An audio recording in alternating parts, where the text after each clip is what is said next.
Bismillah, statement Al-Quran syifa sebagai obat. Apa itu syifa? Itu dulu. Ya, apa itu syifa? Saya ingin selalu bergerak dengan pemahaman yang jelas. Ada apa namanya? Ontologi, epistemologi, dan aksiologi. Kita arahkan ke dasarnya dulu, ontologinya.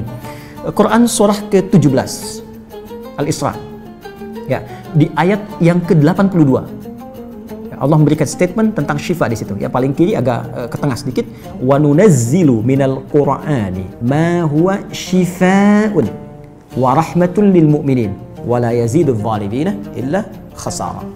Wa nunazzilu minal Qur'an, dan kami turunkan dari ayat-ayat Quran itu, minnya tab'id, menunjuk pada sebagian. Jadi nanti ayat Quran itu punya banyak keutamaan. Setiap ayatnya itu keutamaan pedomannya ke A, keistimewaannya bisa A, nanti yang lain bisa B, bisa C. Ada terkait dengan penyakit, ada terkait dengan kesuksesan, ada terkait dengan karir, dengan macam-macam.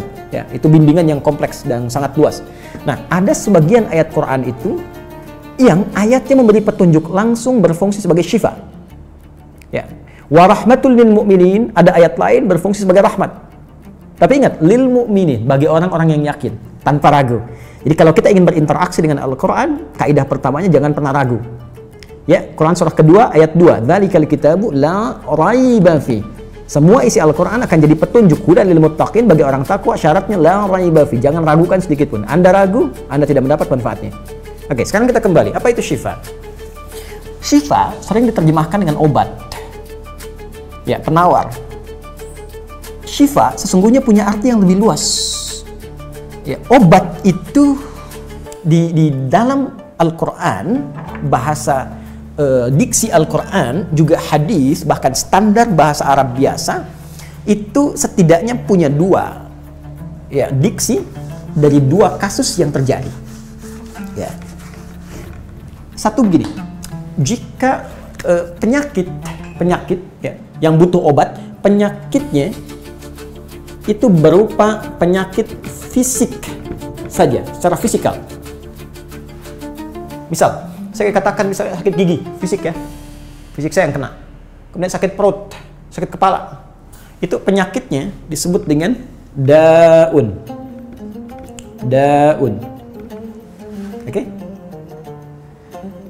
Penawarnya, obatnya disebut dengan dawaun. Ini. Baik kan? Ya. Karena itu ada kalimat begini yang disandarkan pada Nabi SAW, likulli da'in dawaun. Di setiap penyakit fisik itu mesti punya keyakinan pasti ada obatnya.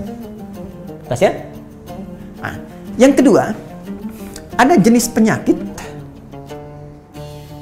terkait dengan fisik juga, tapi sudah melewati batas-batas dawa. Jadi ini menggunakan obat medis standar, ya, ini susah. Bahkan sebagian mengatakan, dokter mengatakan, wah ini nggak bisa nih, udah give up gitu kan? It's impossible, ini nggak mungkin, ya. Jadi sudah give up di sini, ini udah nggak memungkinkan. Nah. Atau yang kedua, penyakitnya tidak terkait dengan fisik secara langsung, tapi ada yang terkait dengan aspek-aspek psikal, ya, secara psikologis, penyakit hati. Iri hati, dengki, dan dendam. Dan itu juga berpengaruh kepada fisik, tapi sudah melampaui batas fisik. Orang iri hati kan fisiknya terganggu, kayak enak makan, kan? Ya, pusing, tidur, bahkan tidur pun masih nggak enak, ngigonya juga masih dengki juga, gara-gara kamu nih tidur. masih keluar kalimat itu, ya, nggak enak kan? Dan nggak mungkin berobat mencari dawa, nggak mungkin. Ya, silahkan cek ke rumah sakit, ada poli dendam. Poli iri hati, nggak mungkin, ya. Yang ada poli gigi, poli mata, kan? Poli iri hati, poli dendam, nggak ada. Poligami nggak ada di rumah sakit. Anda nggak mungkin menemukan itu, ya. Nah, maka penyakit yang lebih lekat kepada aspek non fisik itu seringkali diistilahkan oleh Al-Quran dengan kata marad, namanya maradun, ya, penyakit hati. Karena itu ketika Allah menyifati orang munafik yang hatinya bermasalah, Allah tidak menyebutkan kata daun, tapi menyebutkan kata marad. Silahkan cek di Quran surah kedua Al-Baqarah ayat 10. Fi qulubihim marad. Ya, di dalam hati mereka ada penyakit. Hati yang di sini bukan hati fisik ya. Ya, tapi sumber kehidupan kita. yang ditetapkan oleh roh. Nanti ketika fisik itu mulai sempurna selama 4 bulan jadi mudghah. Jadi kan ada 3 tahapan seperti kita ketahui, ya. Dari mulai di Al-Arba'in, kalau kita baca Al-Arba'in, Al-Imam An-Nawawi, hadis nomor yang keempat, ya, Abdullah bin Mas'ud radhiyallahu ta'ala anhu qala qala Rasulullah SAW huwa as-sadiqul masduq inna ahadakum yajma'u fi batni ummihi 40 yawman nutfah.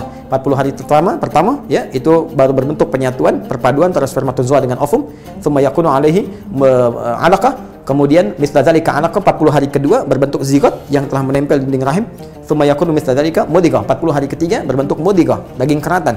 Bahkan sudah jadi bahasa sekarang ya di masa bahasan janin ya, di kurikulum kedokteran saya lihat redaksinya sama, mudghah ya. Nah, dalam fase ini kemudian ditiupkan roh ya, wa yursalu alaihimul malak, alaihil malak, dan diutus malaikat, wa yu'maru bi katbi arba'in, dan diperintahkan menetapkan 4 hal. Nah, saat ditiupkan roh ini itu terjadi kemudian penyatuan antara fisik dengan roh. Itu ada di Quran surah ke-15 ya, ayat ke-28.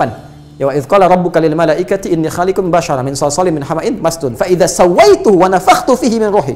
Jadi roh masuk ke dalam jasad seseorang, ya, ke dalam fisik seseorang. Ketika sudah masuk, dia bisa bernafas, kan? Ada kehidupan, unsur kehidupan. Karena itu nafas terambil dari bahasa Al-Quran. Jadi begitu kemudian sudah masuk roh ke dalam jiwa, menjadi nafas namanya, berubah dari roh jadi nafas. Ya, maka dia membawa 2 potensi. Ya, ada fujur, ada takwa. Di Quran surah 91 ayat 7 sampai 10. Wa nafsi wa ma sawwaha fa alhamaha fujuraha wa taqwaha. Jelas ya? Maka wa nafsi wa ma sawwaha, jika roh sudah masuk ke dalam jiwa jadi nafas, dan disitulah manusia bisa bernafas. Tapi jangan lupa dia membawa 2 potensi. Ada potensi kebaikan, takwa, ada katalis kebaikan. Saya tidak mengatakan yang buruk. Itu katalisnya. Jadi lawannya langsung. Yaitu jujur, lawannya dusta. Ya, marah lawannya sabar. Yang sabar itu takwa, jujur itu takwa. Yang marah, yang sombong, yang bohong itu namanya fujur, itu katalisnya. Di Allah menciptakan sifat marah bukan ingin membuat Anda pemarah, tapi ingin kemudian memacu supaya yang sabarnya muncul. Sebab kalau nggak ada marah, bagaimana bisa ada sabar? Itu cara membacanya. Nah, di sini terjadi pergolakan. Ya, apa kaitannya dengan ini? Orang-orang yang tidak bisa mengendalikan sifat takwanya dan tidak menjadikan sifat fujurnya sebagai katalis, tapi diikuti menjadi dominan, maka jadi penyakit di hatinya. Itu yang disebutkan dengan marad namanya. Ya, itulah yang memunculkan penyakit ria, pamer, gitu kan? Sum'ah, ingin didengar orang, sombong turunannya, ya, kemudian dendam dan sebagainya. Ini marad. Marad ini dan penyakit yang sudah melewati batas fisik, kalaupun terkait dengan fisik, nggak ada obatnya dari dawa. Yang ada hanya syifa. Maka jika ada orang tertentu yang terkena penyakit fisik yang sudah di luar batas dawa, yang medis misalnya udah nggak bisa nih, ini nggak mungkin, maka beralihlah dari dawa ke syifa. Ini yang pernah dilakukan oleh Nabi Ayyub alaihissalam. Ketika diuji dengan penyakit, Allah contohkan langsung supaya kita bisa meniru. Bukankah ayat ini turun ketika Nabi diuji dengan penyakit? Ya, supaya memohon kepada Allah. Jadi kan Nabi Ayub kan divonis dengan penyakit yang tidak pernah diderita oleh orang sebelum beliau, tidak akan dirasakan oleh orang setelahnya. Yang paling menarik apa yang dilakukan? Ketika semua mengatakan nggak mungkin, lalu turun kemudian gambaran dari Allah. Quran surah ke-21 ayat 83 sampai 84. Wa ayyuba, pakai fathah loh, bukan dhamma, bukan kasrah. Ya, fathah itu menunjukkan sesuatu di masa lalu untuk dibuka bagi orang di masa depan. Ya, fathah itu dibuka. Itu ilmu lughahnya. Saya spesialisasi di bahasa Arab. Jadi di antara makna itu fathah, kenapa ada fathah, ada dhamma, ada kasrah, itu ada maknanya. Wa ayyuba, dan kami buka kisah Ayub di masa lalu sebagai inspirasi untuk orang di masa depan. Idnada rabbahu anni masanni yadhurru wa anta arhamur rahimin. Ketika beliau mulai meninggalkan opini manusia dan mulai kembali kepada Allah dengan sangat kuat untuk spesifik memohon kesembuhannya. Ya Allah, penyakit ini sudah mengganggu saya. Untuk ibadah, itu poinnya. Untuk ibadah. Jadi ternyata kalau ingin disembuhkan dengan cepat, arahkan kesembuhan itu untuk niat kita beribadah. Kalau cuma pengen sembuh saja, jangankan Anda yang belum beriman pun kalau sakit pengen sembuh. Terus Anda tujuannya apa dari kesembuhan itu? Kalau cuma pengen minta dunia, apa dengan sakit belum cukup menjadikan Anda ingat Allah? Maka arahkan permohonan itu untuk kesembuhan supaya punya niat ibadah. Ya Allah, saya pengen sholat lagi. Ya Allah, saya pengen ke masjid lagi, pengen tahajud lagi. Mohon ya Allah, penyakit ini sudah mengganggu saya tahajud, saya pengen sholat lagi. Wa anta arhamur rahimin, sedangkan Engkau yang paling sayang kepada saya. Kalau yang Maha Penyayang saja tidak menyembuhkan saya, kepada siapa lagi saya mesti memohon? Nah, tahu apa yang terjadi? Begitu kalimat itu muncul dengan penuh kekuatan, keyakinan, visi yang benar, memanggil Allah dengan panggilan yang sangat halus, lembut, ya, terasa ke dalam jiwa, Maka jawabannya tidak menunggu lama. Fastajabna lahu fakashafna ma bi min dhurrin wa atainahu ahlahu mithlahu ma'ahum rahmatan min indina wa dzikra lil 'abidin. Lihat ujung ayatnya. Kami langsung sembuhkan penyakitnya. Kami singkapkan semua rasa sakitnya. Kami kembalikan semua yang dia rasakan rugi. Biaya obatnya diganti dengan rezeki yang lain, kesulitannya dihilangkan, datangkan dengan yang lebih baik. Dan yang paling dahsyat lihat ujung ayatnya. Wa dzikra lil 'abidin. Kami jadikan inspirasi, pengingat bagi hamba-hamba Allah yang soleh, yang diuji dengan penyakit yang serupa, maka amalkan amalan Ayub untuk mencari syifa. Ya, maka ini ikhtiarnya. Termasuk syifa, bisa mengobati penyakit hati. Nah, lalu sekarang apa terapannya? Karena disebutkan ada ayat-ayat Quran berfungsi sebagai syifa. Ya, ini yang digunakan sebagai zikir diantaranya. Apa itu? Tadi saya sampaikan Al-Fatihah. Ya, itu lengkap. Al-Fatihah itu disebut syafiyah. Surah syafiyah, surat penyembuh. Silahkan Anda buka semua kitab tafsir. Di antara fadilah surah Al-Fatihah, kisah pertamanya adalah kisah seorang kepala suku di Arab yang digigit kalajengking. Bayangkan, kalajengking Arab pada saat itu. Ya, dan sudah kena racun dan sulit. Orang semua sudah give up, ini nggak mungkin. Ya, apa yang terjadi? Ditemukan sahabat Nabi, secara singkat diketahui, ditanya ada yang bisa menyembuhkan, mereka berkata Allah yang menyembuhkan, tapi kami bisa berikhtiar. Dipanggil mereka, dibacakan Al-Fatihah, sekali bacaan, tanpa diulang-ulang, tanpa pakai alat-alat tertentu, tiba-tiba syufia disembuhkan sampai diberikan hadiah berupa beberapa kambing. Tapi mereka, mohon maaf izin, Ibu Rektor dan sebagainya, mereka khawatir jadi gratifikasi. Dibawalah kambing itu kepada Nabi, disampaikan, boleh nggak makan dari sini? Jawab Nabinya apa? Dari mana kalian tahu kalau surat itu bisa berfungsi menyembuhkan? Al-Fatihah. Tapi gimana cara baca Al-Fatihahnya? Karena dulu orang sekali baca sembuh, sekarang orang 1000 kali malah nambah penyakit. Apa yang salah? Nah, berarti nanti ada terapan lagi ilmu yang lain, kan? Nanti ada surah ke-26, Asy-Syu'ara ayat 80, itu zikirnya Nabi Ibrahim. Biasanya saya praktekkan ini, ya termasuk dengan kawan-kawan, saya sampaikan kalau ada yang dirasa-rasa sambil dipegang, sambil kembalikan kepada Allah, baca wa idza maridtu fahuwa yashfin. Kalau saya sakit pasti Allah sembuhkan, nggak mungkin dititipi penyakit kalau nggak ada hikmah di balik itu. Jadi saya amalkan saat diundang saya ke Kalimantan untuk ceramah, tiba-tiba ceramahnya ba'da maghrib, sore hilang suara. Hilang. Sama sekali nggak ada. Ya begitu salat, ya kita sama amalkan tadi dengan penuh keyakinan, minta ikhtiar juga pakai fresh care gini, tapi kita minta ya Allah, ya wa idza maridtu fahuwa yashfin, kalau saya sakit pasti Allah sembuhkan. Nggak mungkin ditugaskan kalau Allah nggak berikan perangkatnya, pasti diberikan. Nah, tahu apa yang terjadi? Begitu ngimamin maghrib, suara keluar serak-serak basah. Begitu tausiah, keluar sempurna. Ba'da isya nyambung, keluar sempurna. Habis ceramah, hilang lagi suara. Hilang lagi suaranya, supaya disuruh istirahat, gak banyak nanya orang gitu kan. Tapi itu menarik. Dan puncaknya tadi Quran surah ke-21 ayat 83 sampai dengan 84. Tergantung kasusnya. Kalau di kasusnya misalnya kasus mohon maaf ya terkait dengan kehamilan, nanti ada lagi yang lain ayat-ayatnya ya.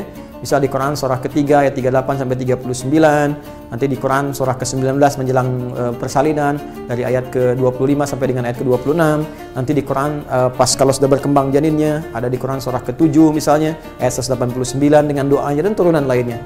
Bahkan bisa diamati teman-teman yang di SPOG misalnya atau di kebidanan, ada nanti ayat-ayat spesifik Quran surah ke-22 ayat yang kelima, ya ada di Quran surah ke-23 Al-Mu'minunnya ya ayat 11 sampai 13 itu lengkap sekali. Kita bisa gali sampai ke situ. Itu yang kita maksudkan syifa. Jadi keluarkan ayat-ayatnya, tapi bukan sekedar dibaca, dalami isinya. Sehingga paham apa yang harus dilakukan. Karena di sini nanti ada konsep ikhtiar juga. Ikhtiarnya bagaimana, ya secara medisnya seperti apa, dan pertolongan kepada Allahnya bagaimana. Terakhir Nabi pernah datangi seseorang, dia minta disembuhkan. Ya Allah, ya Rasulullah, si fulan sakit, tolong sembuhkan. Kata Nabi, idhab ila tabib, pergi ke dokter. Kata orang ini, Anda kan Nabi, tinggal berdoa disembuhkan. Jawab Nabi sangat elegan. Pertanyaan orang ini bagus, Anda Nabi, berdoa dikabulkan, pasti. Tapi jawab Nabi sungguh elegan. Kata Nabi, kesembuhan itu dititipkan di tangan para dokter. Jadi Nabi ingin memberikan satu isyarat, Anda tetap ikhtiar. Karena tidak selamanya Nabi akan hidup. Ya, karena itu dokter-dokter mesti belajar. Saya menambahkan dokter-dokter yang bisa belajar dari Quran juga. Saya mengharapkan nanti ada dokter mata yang hafal, ya. Misalnya ayat-ayat tentang doa, ayat tentang mata, ya, riset tentang ayat-ayat mata, hadis-hadisnya apa, sehingga Anda bisa menerapkan resep-resep yang indah. Ya, waduh, kenapa nih dok, mata saya nih nggak bisa dikontrol nih, sakit. Kenapa? Saya kalau ngelihat tetangga beli kulkas sakit, kan nggak bisa dikasih obat tuh ya. Anda bisa kasih resep Quran surat sekian, ayat sekian, ayat sekian. Nah, itu yang banyak kejadian sekarang. Ya, orang matanya sehat tapi tidak bisa membedakan mana milik dia, mana milik orang lain. Demikian juga jangan